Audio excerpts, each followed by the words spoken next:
नवी मुंबईतील रबाळे परिसरात अनैतिक संबंधातून पत्नीनं प्रियकराच्या मदतीनं पतीची निर्घुण हत्या केल्याची आणि पुरावा नष्ट करण्यासाठी मृतदेहाचे 3 तुकडे करून जंगलात फेकून दिल्याची धक्कादायक घटना उघडकीस आली आहे। पोलिसांनी आरोपी पत्नी सुनीता कुशवाहा आणि तिचा प्रियकर राहुल प्रजापती यांना अटक केली आहे। बळीराम कुशवाहा वय वर्ष 50 असं मृत पतीचं नाव होतं। पत्नीचं राहुल नावाच्या रिक्षाचालकाशी असलेले विवाहबाह्य संबंध बळीराम यांच्या लक्षात आले होते आणि त्यांनी याला विरोध केला। त्यामुळे पत्नीनं प्रियकराच्या साथीनं पतीचा काटा काढण्याचा कट रचला। 9 ऑगस्ट 2025 रोजी सुनीतानं आपल्या दोन्ही मुलांना नातेवाईकांच्या घरी पाठवून दिलं। रात्री धारदार शस्त्रानं गळा चिरून त्याची हत्या केली आणि हत्येनंतर पुराव्याचा कोणताही माग लागू नये म्हणून दोघांनी मृतदेहाचे 3 तुकडे केले आणि एका ऑटो रिक्षातून नेऊन गवळीदेव हिल परिसरातील जंगलात पुरून टाकले। तब्बल 11 महिन्यांनी याचा उलगडा झाला आणि मृत बळीराम बेपत्ता असल्याची बतावणी पत्नी सर्वांना करत होती। मात्र त्यांच्या भावाला तिच्या संशयास्पद हालचालींवरून शंका आली आणि त्यांनी एप्रिल 2026 मध्ये रबाळे MIDC पोलीस ठाण्यात बेपत्ता झाल्याची तक्रार दिली।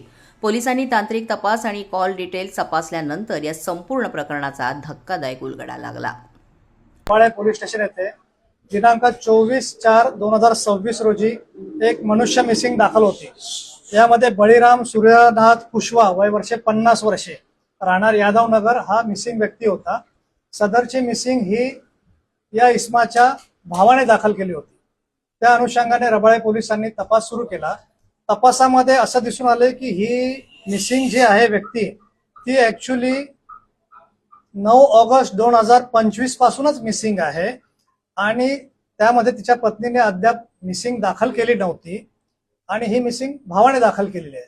त्यामुळे या शंकेच्या अनुषंगाने रबाळे पोलिसांनी तपास सुरू केला। तांत्रिक विश्लेषणाच्या आधारे तपास सुरू केला आणि रबाळे पोलिसांना असा निष्कर्ष प्राप्त आला की या जो मिसिंग व्यक्ती आहे त्या मिसिंग व्यक्तीच्या पत्नीचे एका राहुल दशरथ प्रजापती या व्यक्तीच्या ती संपर्कात आहे वारंवार आणि त्याचे अनैतिक संबंध असल्याचे निष्कर्ष प्राप्त झाला। त्या अनुषंगाने त्या दोघांकडेही तपास सुरू केला आणि तपासाअंती असं निष्पन्न झालं किंवा अशी कबुली मिळाली त्यांची की ह्या दोघांच्या प्रेमाच्या आड तिचा नवरा येऊ नये म्हणून त्याने तिच्या नवऱ्याचा खून करण्याचा कट रचला आणि दिनांक 8 ऑगस्ट 2025 च्या रात्री ते 9 ऑगस्ट 2025 च्या पहाटेच्या दरम्यान तिने या प्रियकराला बोलवून तिच्या नवऱ्याचा या दोघांनी खून केला आणि त्या मृतदेहाचे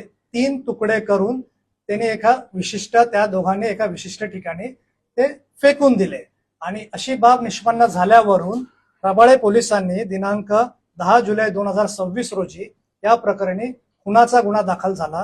तो CR नंबर 263/2026 भारतीय न्याय संहिता 103(1), 238 व 3(5) अन्वये रजिस्टर झाला आणि आता या गुन्ह्याचा तपास रबाळे पोलीस पुढे करत आहेत।